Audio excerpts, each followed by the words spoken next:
예배에 오신 모든 여러분들 환영하고 축복합니다. 우리 오신 분들 향해 함께 서로 인사할까요? 참 잘 오셨습니다. 참 잘 오셨습니다. 네, 우리 한 번 더 인사할 때는 이제 어색함을 조금 덜어내고 사랑의 마음을 담아서 주님의 이름으로 환영하고 축복합니다. 이렇게 인사하겠습니다. 주님의 이름으로 환영하고 축복합니다.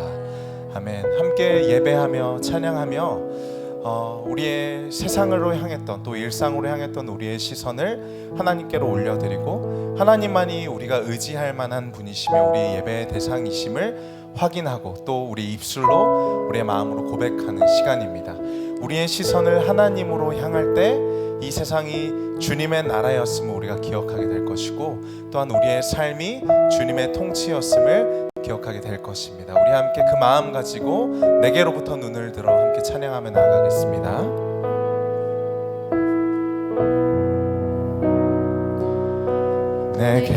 내게로부터 눈을 들어 주를 보기 시작할 때 주의 일을 보겠네. 내 작은 마음 돌이키자 하늘에 꿈꾸게 하네. 주님을 볼 때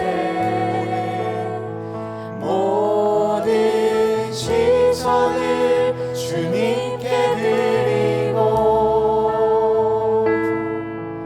살아계신 하나님을 느낄 때 제 삶은 주의 역사가 되고 하나님이 일하기 시작하네.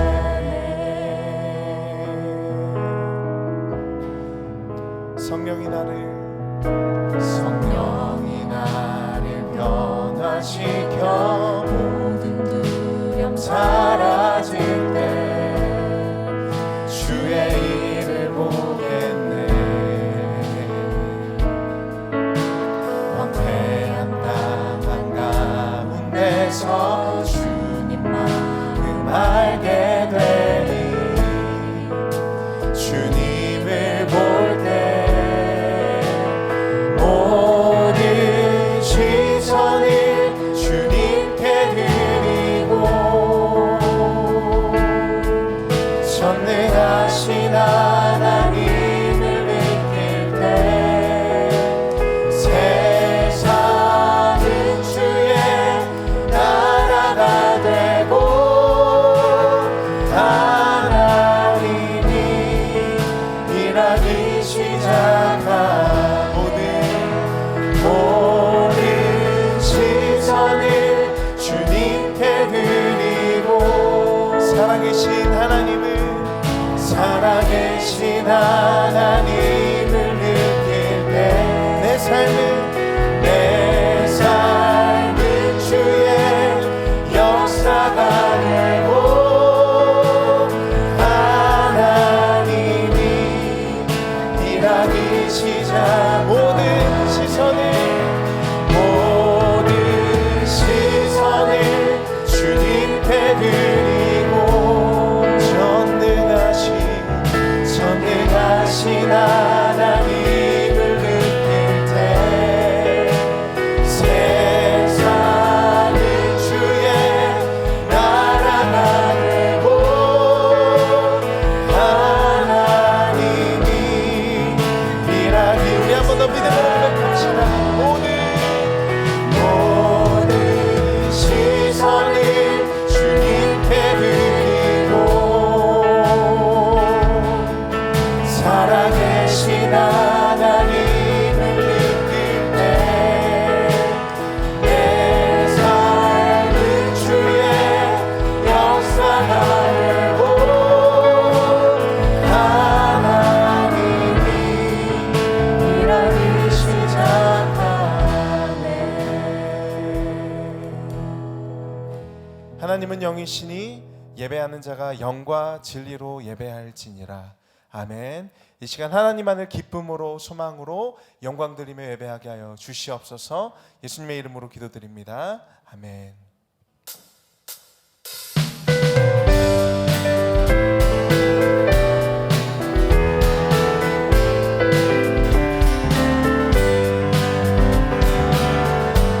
길을 인도하시는 주님을 함께 감사와 기쁨으로 박수하며 찬양하겠습니다.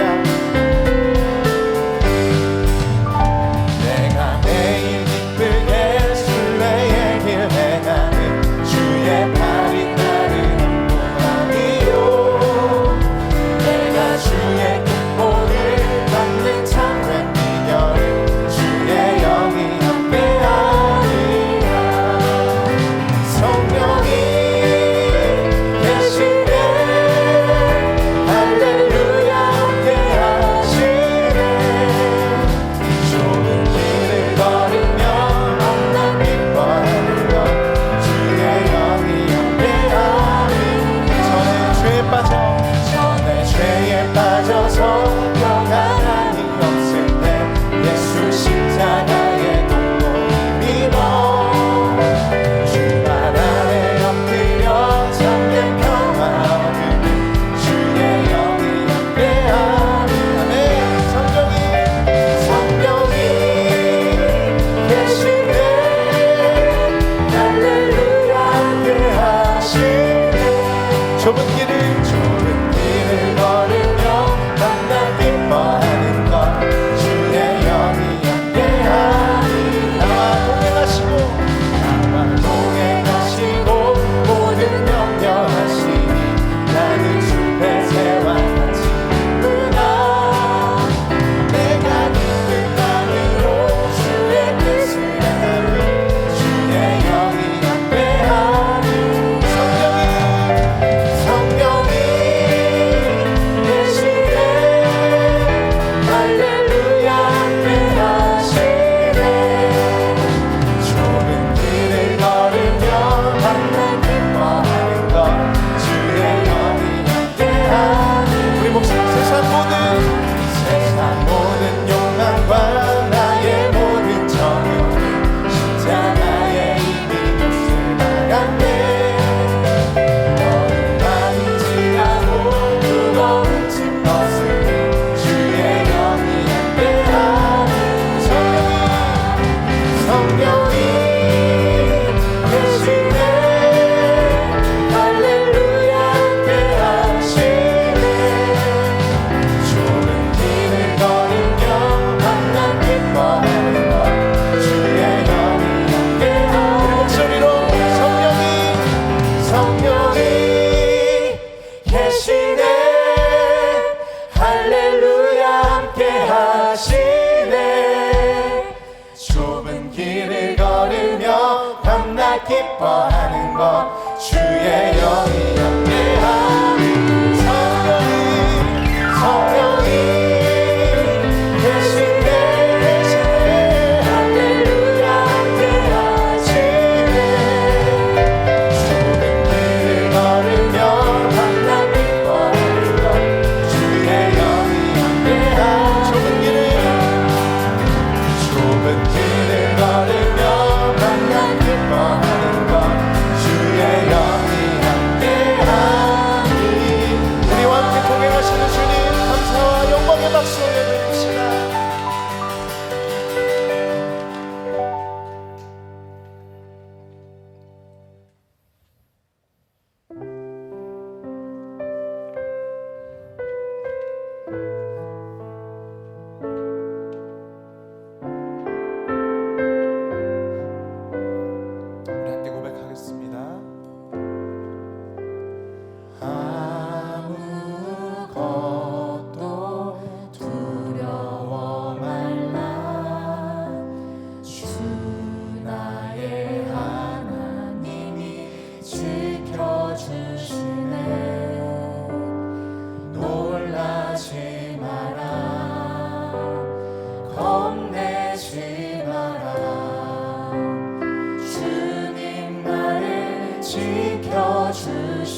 지켜주시네.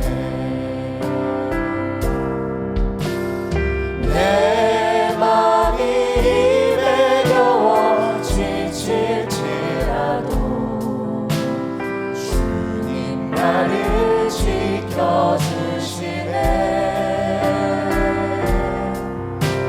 세상의 험한 풍파 몰아칠 때도 주님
하나님 말씀으로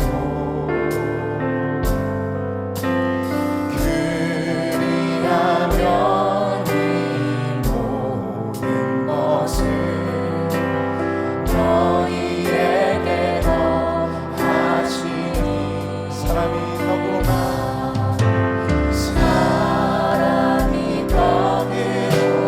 살 것 아니요 오직 하나님 말씀으로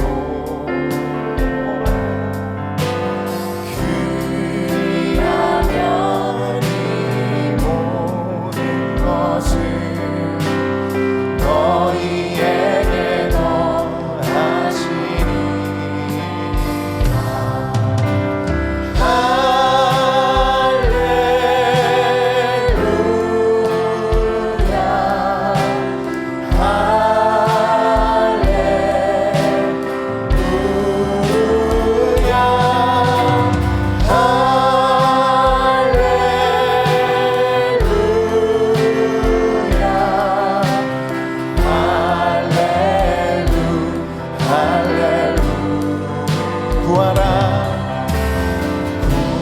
구하라 그리하면 주실 것이요 찾으라 찾을 것이요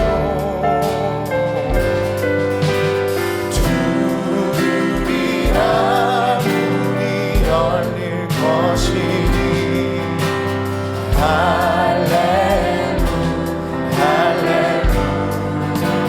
할렐루야 할렐루야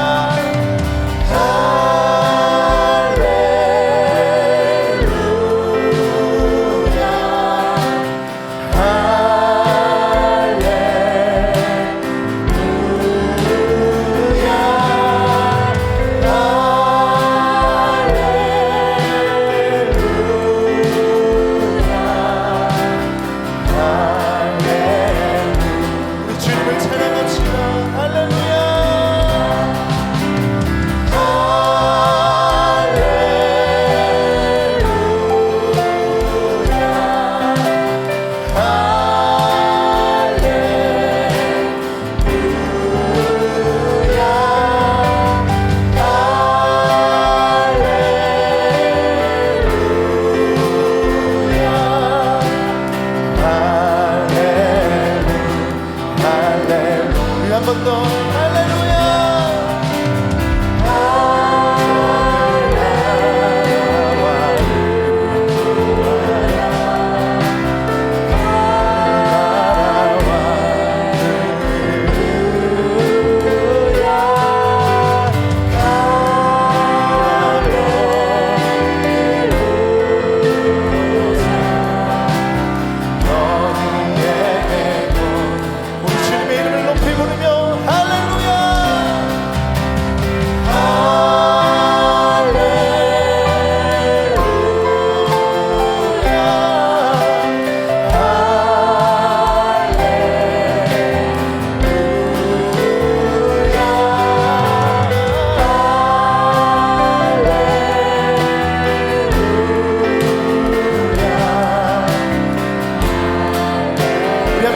나아갑니다. 주님 나라와 의를 구합니다. 우리가 하나님의 말씀으로 살기 원합니다. 이 시간도 우리에게 말씀하여 주시옵소서. 우리 주여 한번 부르고 기도하겠습니다. 주여 사람이 떡으로만 살 것 아니요 오직 하나님의 말씀으로 살 것입니다. 주님의 나라와 의를 구하며 나아갈 때 이 모든 것을 우리에게 도와줄 것입니다. 아무것도 두려워하고 염려하는 것이 아니라 오직 기도와 간구로 너희의 구할 것을 감사함으로 하나님께 하게 하여 주시옵소서. 할렐루야. 주님을 찬양합니다. 우리의 예배를 받고 나타나시며 우리의 찬양 되시는 영광스러운 주님을 찬양합니다. 거룩한 주님의 보좌 위에서 구원받으시옵소서. 우리의 찬양을 받아 주시옵소서.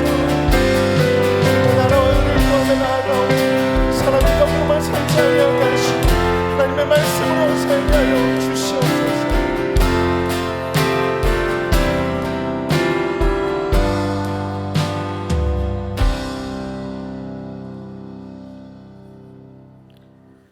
오늘도 2023년 셋째 주일에 하나님께 나와 경배와 찬양으로 예배드리며 지난 한 주도 함께 동행하시고 인도해 주심을 감사드립니다.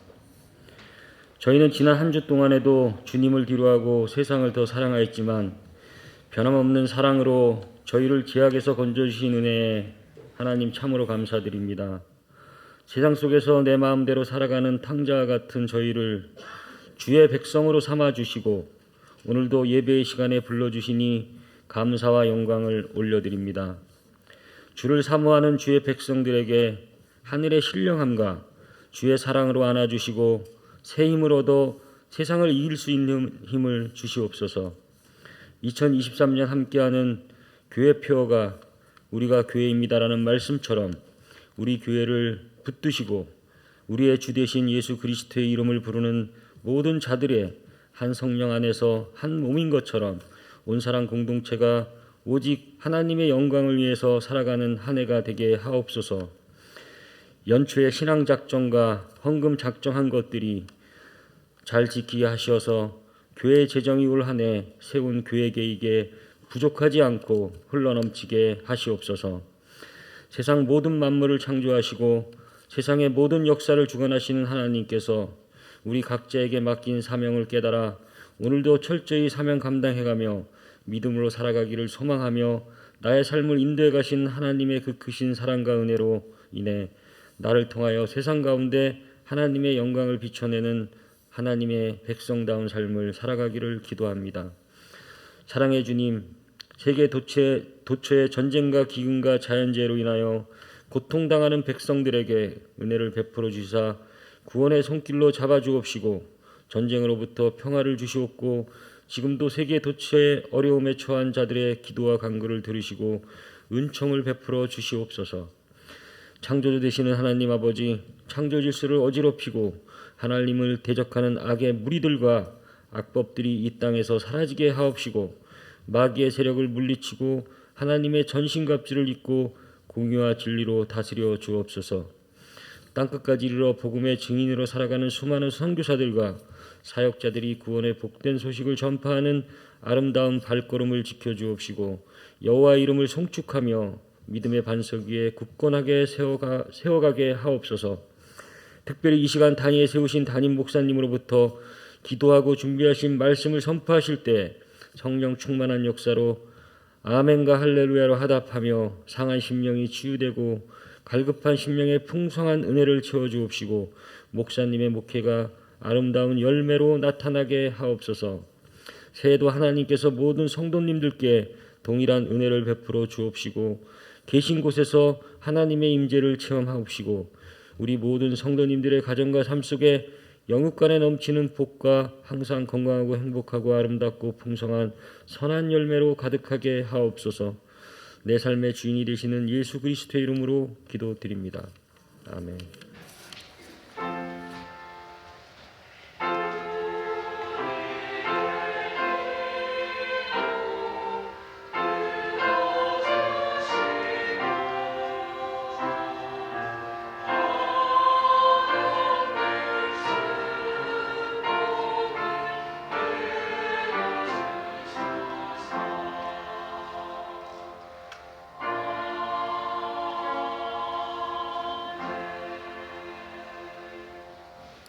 오늘 주실 말씀 보겠습니다. 누가복음 10장 38절에서 42절 말씀입니다.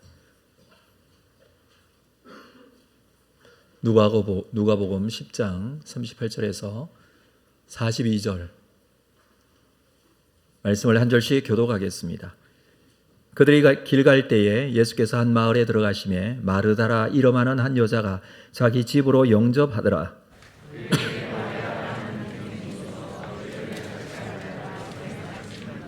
마르다는 준비하는 일이 많아 마음이 분주한지라 예수께 나아가 이르되 주여 내 동생이 나 혼자 일하게 두는 것을 생각하지 아니하시나이까 그를 명하사 나를 도와주라 하소서.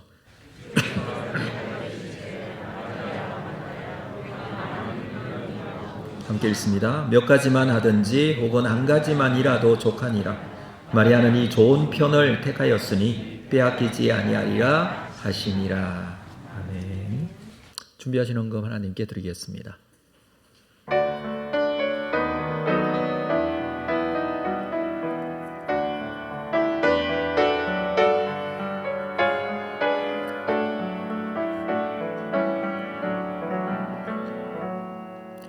거룩하신 아버지 하나님, 귀한 주일 주님 앞에 넣으며 한 주간 살았던 삶에 자신을 돌아보고 감사의 제목들 담은 감사헌금으로 하나님께 나아갑니다. 소득의 10분의 1을 구별한 11조 헌금과 선교장학 구제건축헌금, 주일헌금이 그의 나라와 영광을 위하여 귀하게 사용되어지기를 원합니다. 우리 마음속에 가지고 있었던 감사의 이 마음이 놓쳐지지 않고 더 큰 은혜와 감사가 있는 삶이 되게 하여 주옵소서. 주의 뜻이 이루어질 줄로 믿습니다. 더 큰 은혜의 감사의 삶을 통하여 구석구석 하나님의 역사들이 나타나게 하시고 나는 더 큰 은혜와 감사의 삶으로 하나님께 더 크게 영광 돌리는 삶이 되기를 원합니다. 예수님의 이름으로 기도합니다. 아멘. 2부 찬양대에 찬양이 있겠습니다.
귀한 찬양 감사합니다.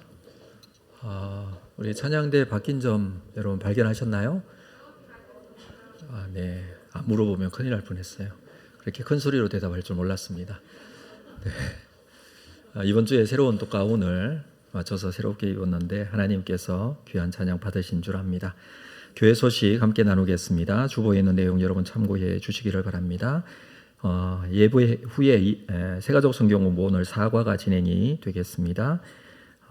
순장 모임은 3부 예배 후에 본당에서 잠시 모임을 하도록 하겠습니다. 각 전도의 원래가 1월 마지막 주 다음 주일이죠. 우리 다음 주일 또 구정 연휴 기간이어서 미리 광고를 드립니다. 그 다음 주가 전도의 원래에 있다는 사실 여러분 기억해 주시고 준비해 주시기를 바랍니다. 오늘 3부 예배 시간에는 사랑방 개강 예배로 우리가 함께 예배를 드립니다. 2부에 오신 분들도 함께 사랑방별로 좀 교제하시고 기다리셨다가 3부 예배 또 1시 예배에 함께 참여해 주셔서 우리 사랑방이 새롭게 편성이 되거나 구성이 된 2023년도 새로운 구성원으로 우리가 좀 만나고 인사하고 교제하고 사랑방 모임을 시작하도록 하겠습니다. 함께 해주시기를 바라고 2023년도 올해에는 태신자 작정을 개인별로 하는 게 아니라 사랑방별로 합니다. 물론 뭐 개인 태신자이기는 하지만 사랑방에 초청할 수 있는 사랑방 모임에 먼저 초청할 수 있는 태신자를 우리 사랑방에서 작정을 먼저 하도록 하겠습니다. 참고하시면 되겠습니다. 오늘 2부 예배 후에 제자훈련 오리엔테이션이 있습니다. 4층 청년부실에 잠시 모여서 교제도 받으시고 또 제자훈련 기간 동안에 필요한 내용들 전달하는 시간 갖겠습니다. 참여해 주시기를 바랍니다. 교육부서 봉사자 추가 모집 광고입니다. 영아부 반주자가 필요하고요. 초등부에 반교사 3명과 반주자가 필요합니다. 우리 아이들을 가르치고 또 섬기는 일에 있어서 정말 중요한 부분인데 여러분 기도하시고 필요하신 분들 신청해 주시면 감사하겠습니다. 1월 마지막 주일은 총회 주일로 지킵니다.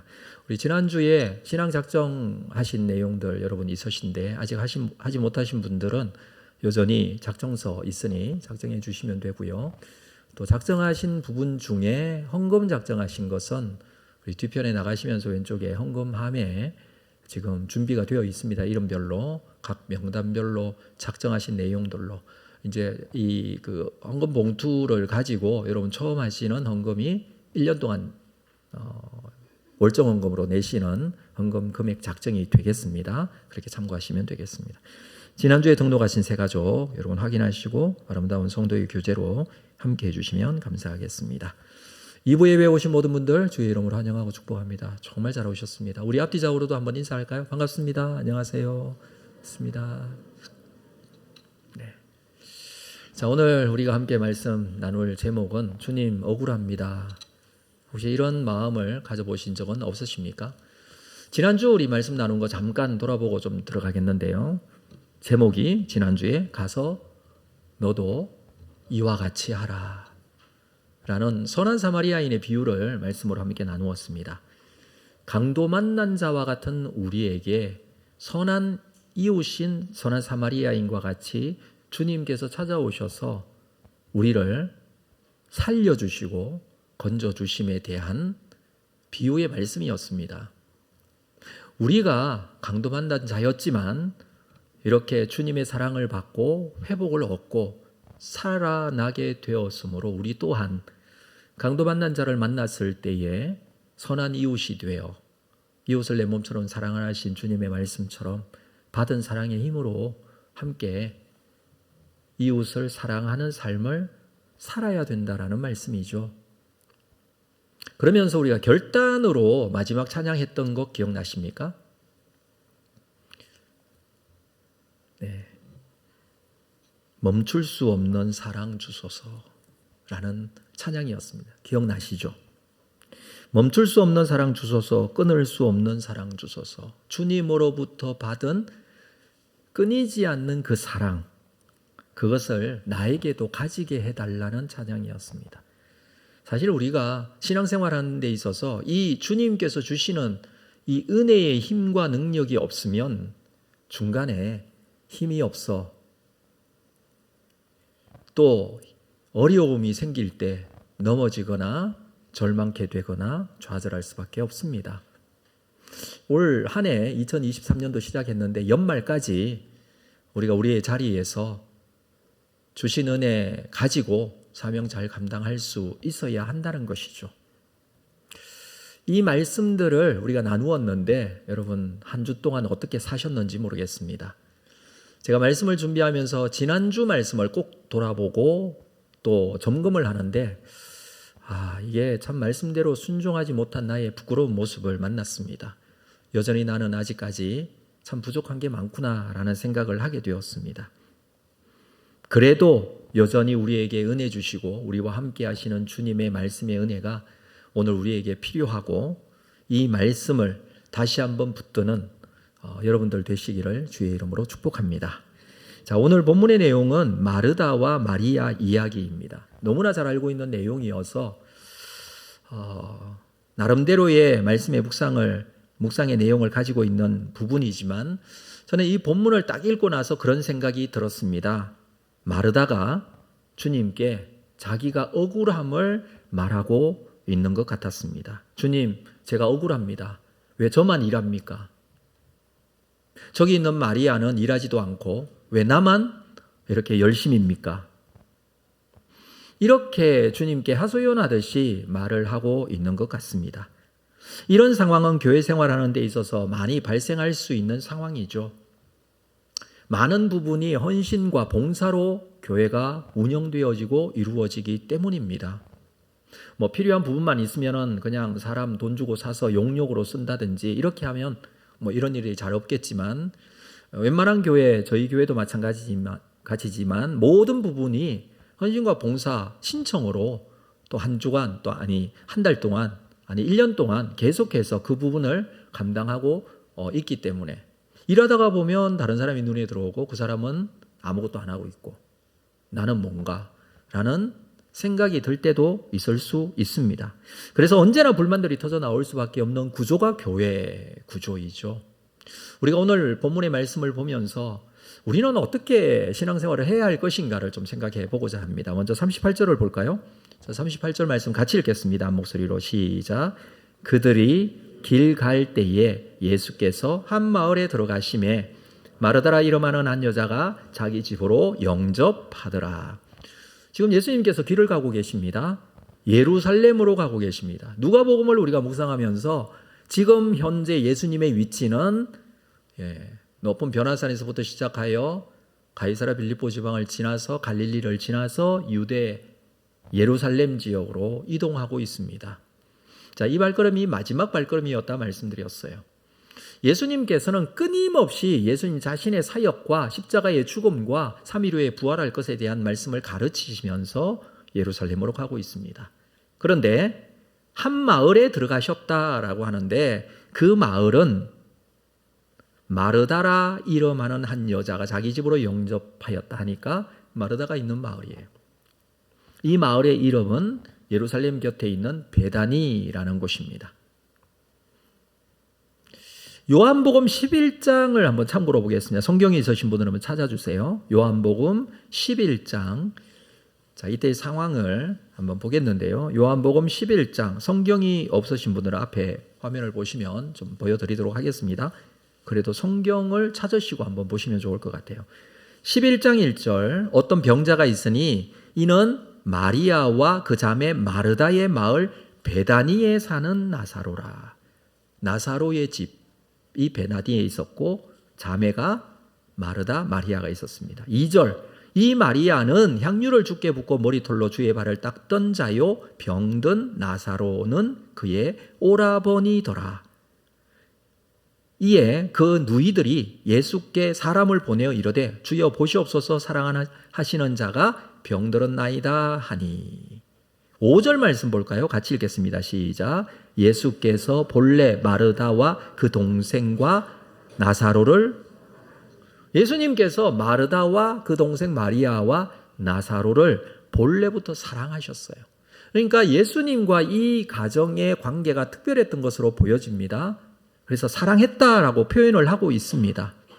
예수님께서는 지금 나사로와 마르다와 마리아가 살고 있는 베다니라는 동네로 와서 그 집에 들어가셨어요. 한마디로 뭐 쉽게 말하면 이런 겁니다. 예수님께서 이 집에 신방을 가신 거예요.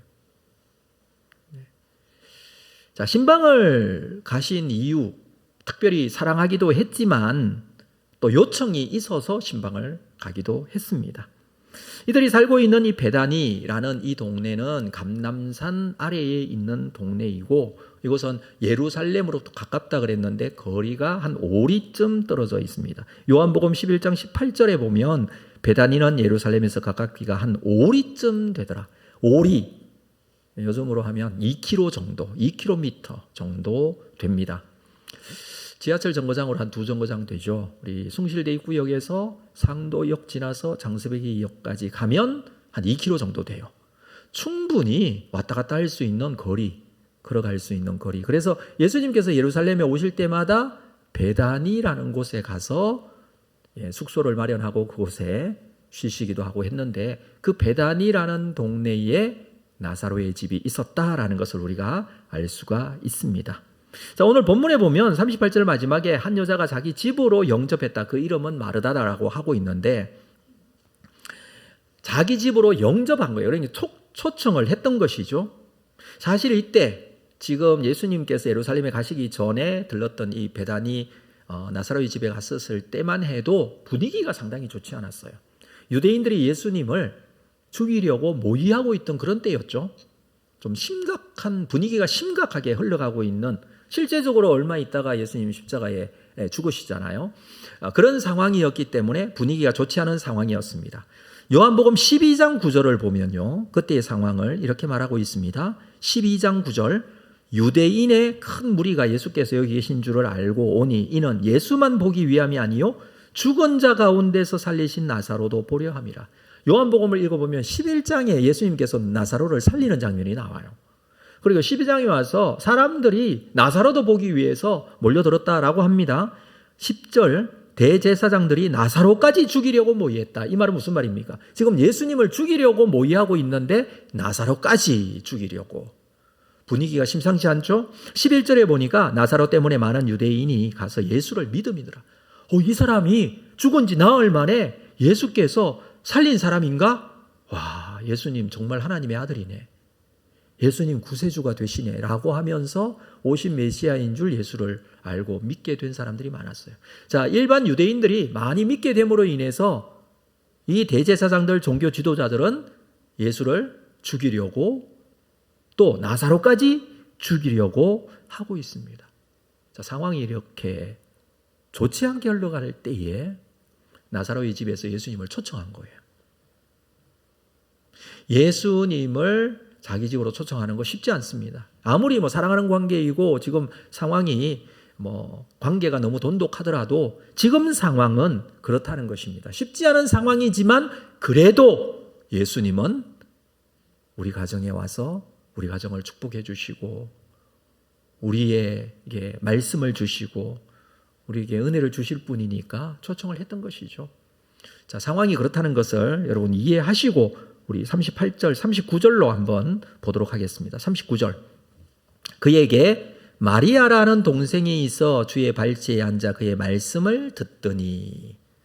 자, 요한복음에서는 이 가정의 자매 또 이 나사로 이런 사람들의 이름을 굉장히 자세하게 말하지만 누가복음에서는 조금 약간 멀리하듯이 이름들을 기록하고 있어요. 한 여자 이렇게 표현하기도 하고 이렇게 표현하는 이유는 요한복음은 상당히 늦게 기록이 되었다 말씀을 드렸죠. 거의 90년 이후에 기록이 된 성경이고 누가복음이나 마가복음, 마태복음은 그보다 좀 더 앞서 기록을 했는데 그때 당시만 해도 굉장한 핍박이 있었고 이 성경에 기록되어 있는 이 사람들이 아직 살아있을 때예요. 그렇기 때문에 혹시 핍박 가운데 있는 교회가 이 사람들이 성경에 기록된 이 복음서에 기록되면서 이름이 기록되면서 어려움을 당할 수도 있기 때문에 성경을 보면 그걸 참고해서 봐야 돼요. 그래서 요한복음까지만 해도 이름을 자유롭게 좀 기록을 합니다. 왜? 그 사람들은 다 죽고 지금 세대가 지났기 때문에. 자, 그런 의미에서 이 누가복음의 표현이 그래요. 마리아라 하는 동생이 있어 이렇게 표현을 하고 있습니다. 그렇게 해서 마리아라는 이름이 등장을 하죠. 마르다의 동생이 마리아입니다. 이 마리아가 예수님을 초청해서 예수님이 집에 왔는데 주의 발치에 앉아 그의 말씀을 듣고 있습니다. 자, 일행이 예수님이 혼자 오신 게 아니라 예수님의 12제자도 함께 동행했을 거예요. 그리고 예수님이 가시는 길에 예수님의 12제자만 있었던 게 아니에요. 누가복음 8장에 보면 여인들도 예수님의 이 복음사역과 예루살렘을 왔다 갔다 하는 이 길에 함께 동행하고 있었던 것을 우리가 보게 돼요. 그래서 예수님 십자가에 달려 돌아가실 때 제자들이 도망갔지만 여인들이 십자가 곁에 서서 지켰던 모습을 우리는 잘 알고 있지 않습니까? 그래서 숫자가 최소한 20명 가까이 되는 그런 사람이었다라는 거예요. 이 사람들이 지금 나사로의 집에 들어온 거예요. 마르다가 손님이 왔으니까 어떻게 해요? 이 사람들을 섬기기 위해서 청소도 하고, 오셨으니까 차도 내드리고 식사 준비도 하고 뭐 이렇게 지금 분주하게 일을 하고 있는데, 마리아는 주의 발치에 앉아 그의 말씀만 듣고 있습니다. 지금 상황도 좋지 않다고 그랬어요. 마음도 상당히 좀 불편할 수도 있습니다. 나사로까지 죽이려고 하는 이런 상황이에요. 그래도 필요해서 예수님이 우리 집에 오셨으면 좋겠다고 해서 초청을 했고, 여러 상황들이 진행되는데 조심스럽게 손님 접대를 하고 있는 이 상황에서 동생 마리아는 마르다를 도와주지도 않고 주의 발 아래 앉아서 말씀만 듣고 있습니다. 이런 상황 여러분 어떻게 이해가 되십니까? 여러분의 마르다의 입장에서 보면 마르다가 어때요? 뭐라고 표현하고 싶어요? 밉상이죠. 한마디로 도와주지도 않고, 누구는 뭐 거기 앉아서 말씀을 듣기 싫어서 안 하는 줄 알아요. 지금 해야 될 일이 이렇게 많은데, 이렇게 생각하고 마음에 불편함이 있었던 것 같습니다. 자, 40절을 볼까요? 마르다는 준비하는 일이 많아 마음이 분주한지라 그랬어요.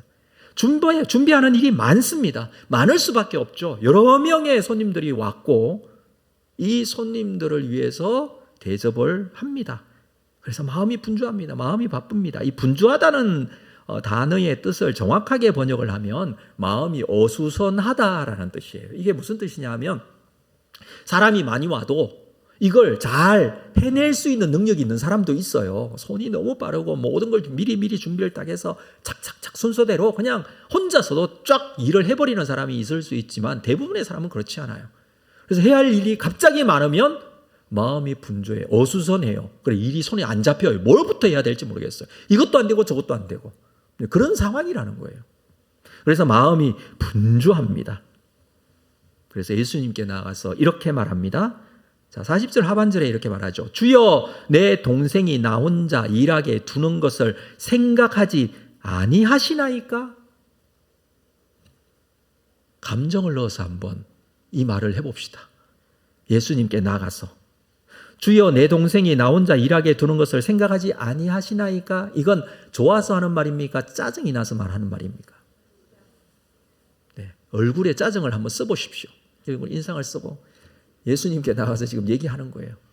아니, 예수님, 동생은 거기에 앉아서 예수님 발치에 앉아서 말씀만 듣고 있는데 그거 그냥 두시렵니까? 이 뜻이에요. 야단을 쳐서라도 언니 도와주라고 얘기해야 되지 않습니까? 이 말이에요. 왜 이렇게 웃으시는지 모르겠어요, 오늘은. 너무나 지금 현실적인 문제인 것 같아요. 그리고 마지막에 이렇게 말해요. 그를 명하사 나를 도와주라 하소서. 예수님께 명령하고 있어요.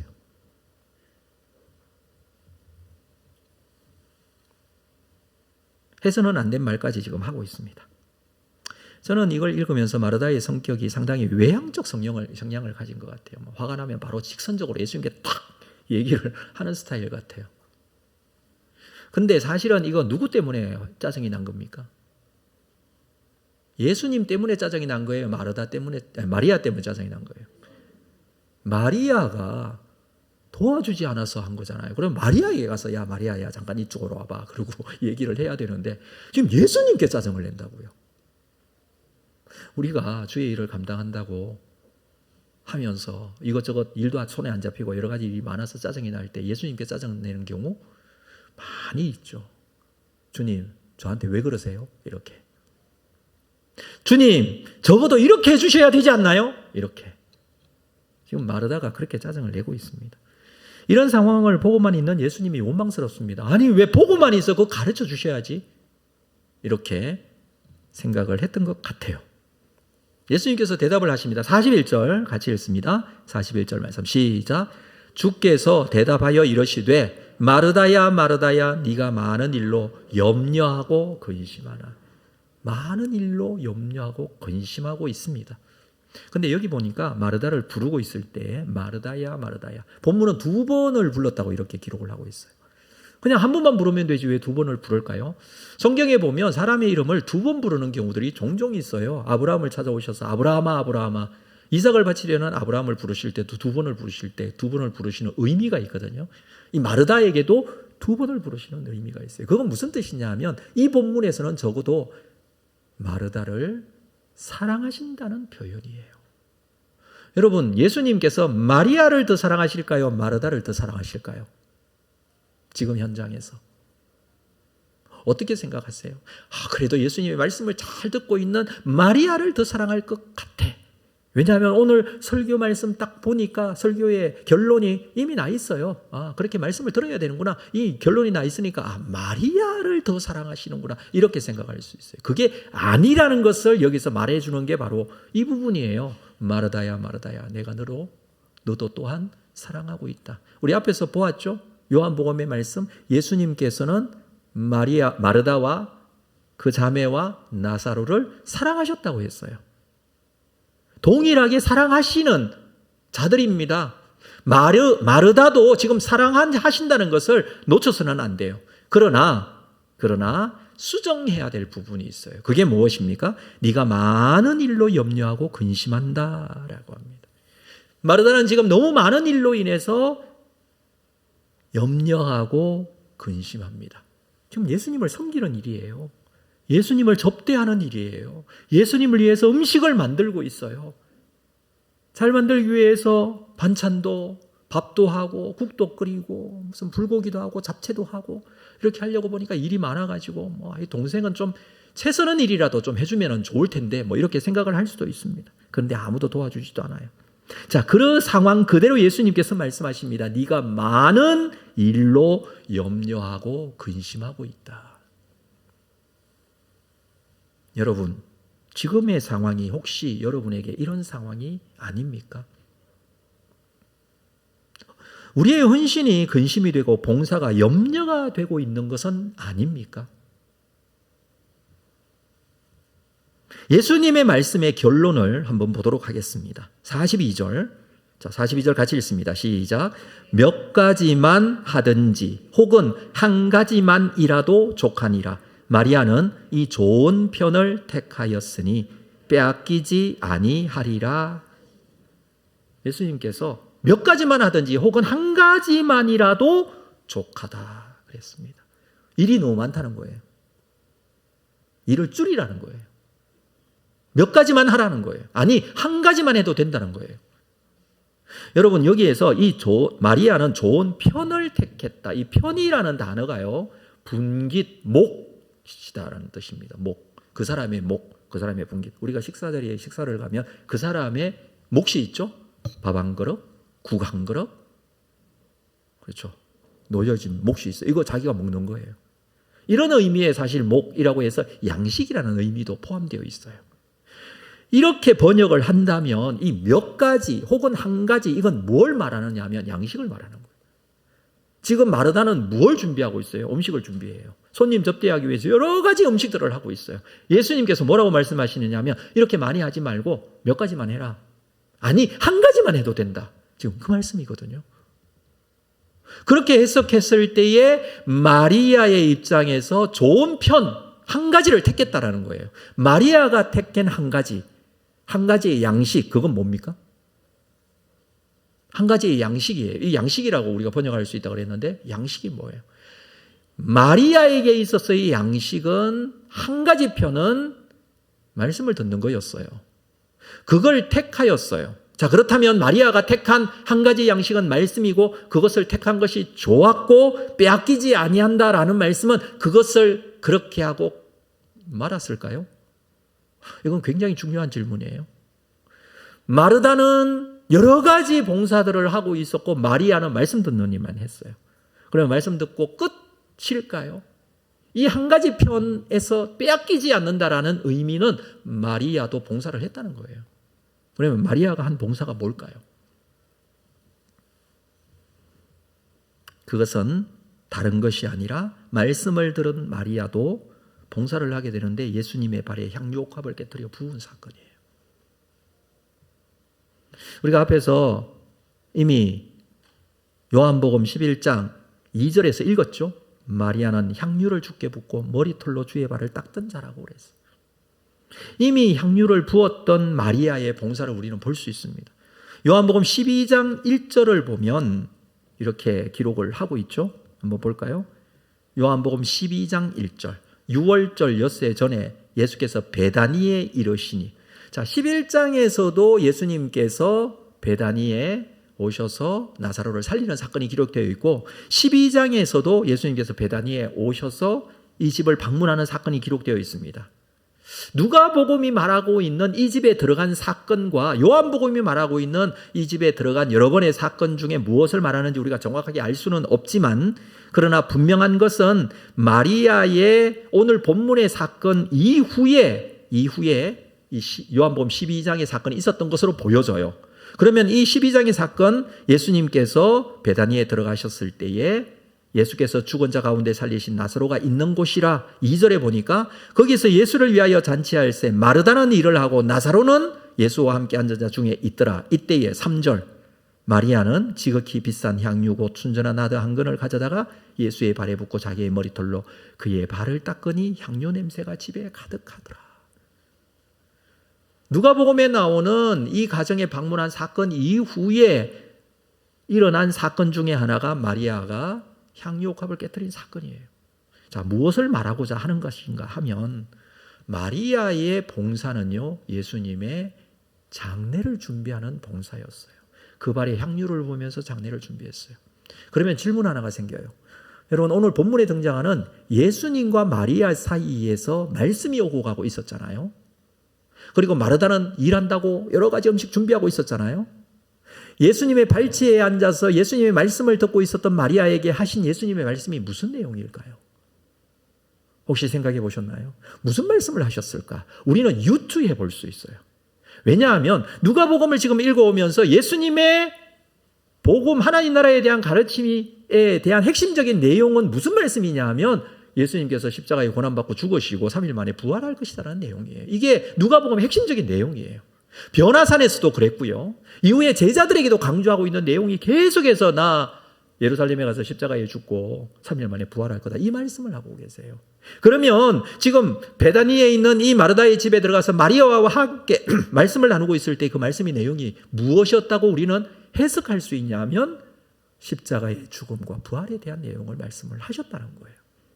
그 말씀을 들은 마리아가 무엇을 합니까? 향유옥합을 가져다가 깨뜨려 예수님의 발에 부은 거예요. 이게 우연하게 일어난 사건이 아니라는 거예요. 말씀을 받고 그 말씀에 대한 확신과 믿음을 가지고 한 봉사의 행동이 향유옥합 사건이에요.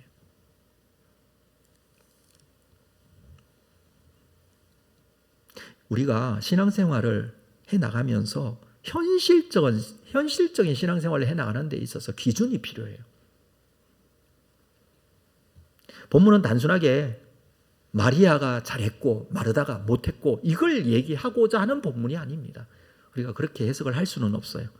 중요한 것은 여러 가지를 선택해야 될 때 그 선택에 있어서 우선순위가 무엇이 되어야 하느냐라는 부분입니다. 무엇이 우선이냐? 마르다가 필요해요. 마리아도 필요해요. 그렇지 않습니까? 여러분, 교회 안에서 마르다가 없으면은 우리는 다 굶어야 돼요. 마르다가 꼭 필요해요. 없어서는 안 돼요. 근데 마리아가 없으면 어떻게 돼요? 다 일만 하고 있어요. 예배 드릴 때에 식당 봉사해야 된다고 여기서 앉아있는 사람 앉아있지만 다 가서 지금 식당에 가서 봉사하고 있어요. 그런 상황이 벌어진다는 거예요.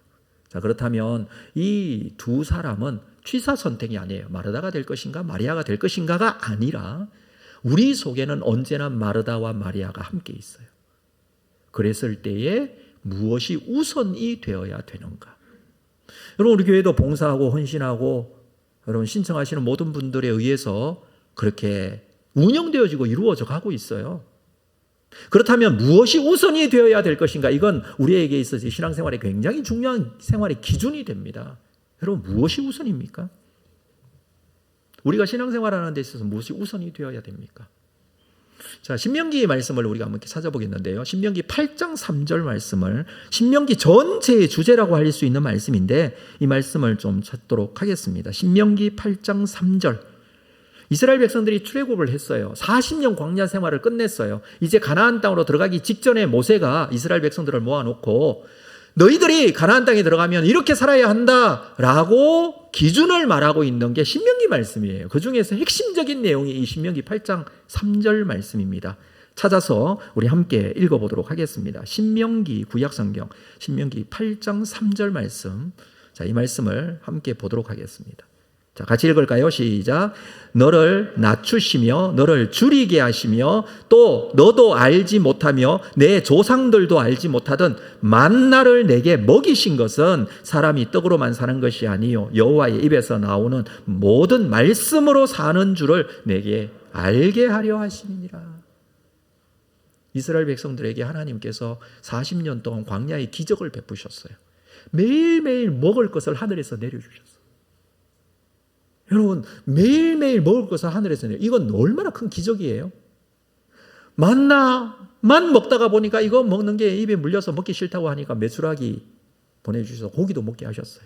목마르다고 하니까 생수 바위를 쪼개서 생수도 마시게 하셨어요. 뜨겁다라고 하니까 불기둥으로 그들을 가려주셨고 밤에 춥다 하니까 죄송합니다. 해석되셨죠? 뜨겁다 하니까 하늘에 구름 기둥으로 막아주셨고 밤에 춥다 하니까 불기둥으로 하나님께서 함께 하셨어요. 사실 40년 이 광야는요 기적의 연속이었어요. 우리에게 이런 기적이 나타났으면 우리는 하나님만 잘 섬기고 하나님 잘 믿을 것 같고 하나님 이것만 주시면 내가 하나님 잘 섬기겠고 믿겠습니다. 이런 경우 너무 많잖아요. 그런데 이스라엘 백성들 그런 기적을 경험하고 하나님 잘 섬겼습니까?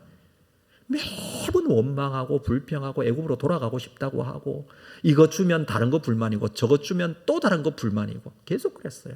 무엇을 보여주는 거예요? 광야 생활은 너희들이 잘못했다 이걸 설명하고자 하는 것이 아니라 너희들에게 주어지는 필요들 입는 거 먹는 거 마시는 거 사는 거 다 필요가 있다고 해서 신앙생활 잘하는 거 아니다. 인간에게 정말 필요한 게 뭔지 아느냐. 지금 그 말씀하는 거예요. 사람이 떡으로만 사는 게 아니다. 매일매일 만나를 내려주어도 너희들이 불평하고 살았지 않느냐. 사람이 사는 것은 떡으로 사는 것이 아니라 하나님의 입에서 나오는 말씀으로 사는 것이다. 이걸 40년 동안 교육한 거예요. 그것을 신명기 말씀을 통해서 말씀하시면서 가나안 땅에 들어가게 되면 너희들이 일상을 살 때도 이 말씀 붙들고 살라는 거예요. 여러분, 우리가 신앙생활의 기준이 어디 있습니까? 자기 열심은 아니에요. 내가 잘하고 있는 건 한다? 예, 그것도 한계가 있어요. 우리가 감당해야 될 일들은요, 주시는 말씀의 은혜가 우선이 되어야 돼요. 내 이웃을 내 몸과 같이 사랑하라. 왜 사랑해야 되지? 이런 생각 들지 않나요? 근데 선한 이웃 사마리아인의 비유를 통해서 나에게 선한 이웃이 되셔서 찾아오셔서 강도 만난 자 같은 나를 살려주신 예수님의 사랑의 은혜가 내 속에 채워지니까 나도 똑같이 강도 만난 자를 만났을 때 예수님의 사랑으로 사랑하는 거예요. 예수님의 사랑의 능력이 경험되어지지 않고 어떻게 사랑할 수 있어요? 사랑을 받아보지 않았는데 어떻게 그 사랑을 말할 수 있어요? 그렇지 않습니까? 그게 어디에 기록되어 있다고요? 말씀에 기록되어 있다고요. 그래서 우리는 말씀을 봐야 돼요. 말씀을 알아야 돼요. 말씀에 은혜가 있어야 돼요. 구원에 대한 감격과 은혜가 경험되어지고 고백되어져야 돼요. 이 힘과 능력이 없이 어떻게 우리가 하나님 앞에 이 일을 감당할 수 있습니까, 여러분? 할 수 없죠. 자, 마르다에게 필요했던 것은요, 그가 하는 일이 잘못된 건 아니에요. 감당해야 되죠. 헌신하고 봉사해야 되죠. 근데 어디에서부터 출발할 것인가? 자기 열심으로부터 내가 잘하는 것이니까, 내가 좋아하는 것이니까 아니에요. 어디서부터 출발해야 된다고요? 말씀이 시작이 돼야 돼요.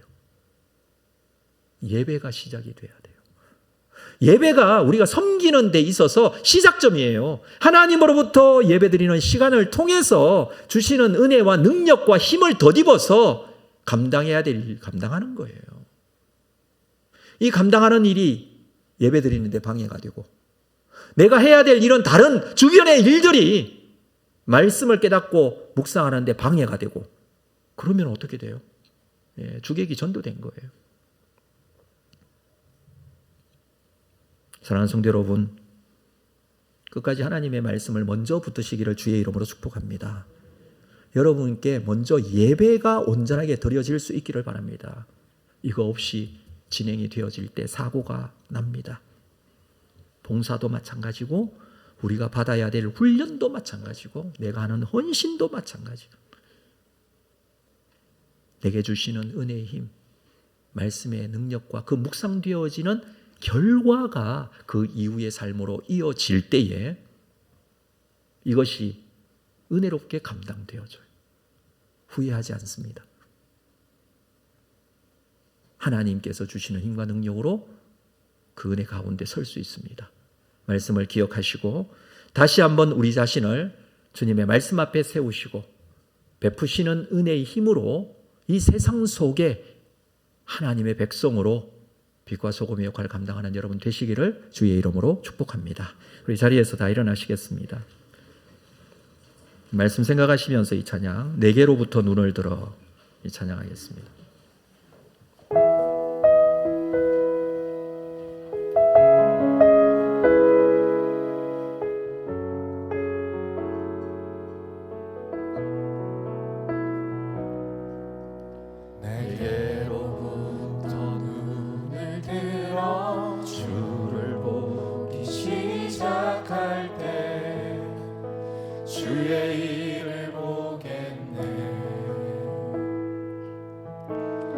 작은 마음 돌이키사 하늘에 꿈꾸게 하네. 주님을 볼 때 모든 시선을 주님께 드리고 살아계신 하나님을 느낄 때 내 삶은 주의 역사가 되고 하나님이 일하기 시작. 성령이 나를 변화시켜 성령이 나를 변화시켜 모든 두려움 사라질 때 주의 일을 보겠네. 황폐한 땅 가운데서 주님 마음 알게 되니 주님을 볼 때 모든 시선을 주님께 드리고 전능하신 하나님을 느낄 때 세상은 주의 나라가 되고 하나님이 일하기 시작. 시선을 주님께 모든 시선을 주님께 드리고 살아계신 하나님을 느낄 때 내 삶은 주의 역사가 되고 다시 한번 고백합시다. 나의 모든 시선을 주님께 드립니다. 모든 시선을 주님께 드리고 전능하신 하나님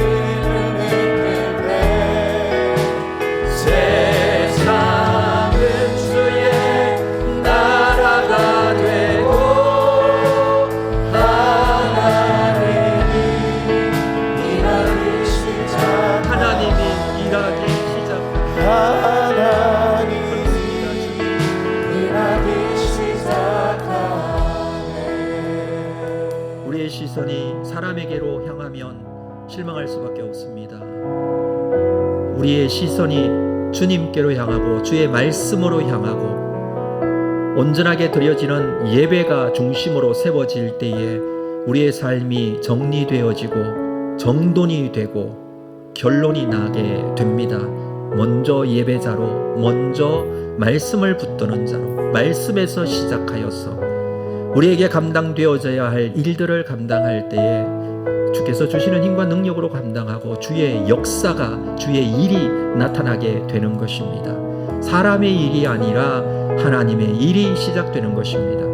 2023년도 시작한 지 벌써 3주가 되었습니다.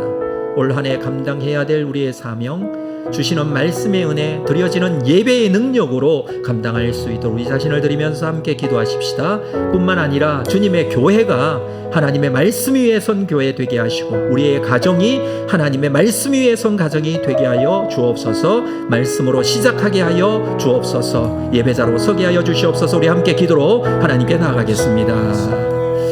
걸어가신 아버지 하나님, 주시는 말씀을 다시 한번 붙듭니다. 하나님, 말씀에서 시작하기를 원합니다. 드려지는 예배로 시작하기를 원합니다. 나의 시선이 주께로 향하기를 원합니다. 주께서 나를 붙잡아 주시고 인도하여 주시고 믿습니다. 하나님, 주의 은혜로 주님 앞에 거룩하게 서게 하여 주시옵소서. 하나님, 주의 역사하심으로 나를 이끌고 나에게 역사하신 것을 기대하며 주님 앞에 거룩하게 세워지기를 원합니다. 나의 시선이 주님 앞에 온전히 다시 한번 드려지게 하여 살아계신 하나님, 전능하신 하나님, 하나님께서 오늘도 우리의 삶 가운데 역사하시고 주신 줄로 믿습니다. 주님 말씀하시고 내가 살아내야 할 일상의 삶 속에서 하나님의 거룩하심이 온전히 고백되어 드러나게 하여 주시기를 원합니다.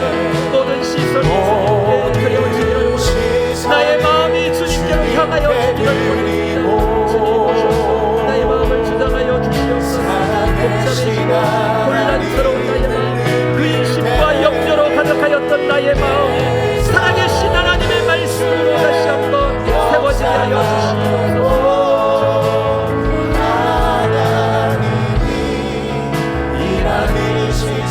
하나님이 일하기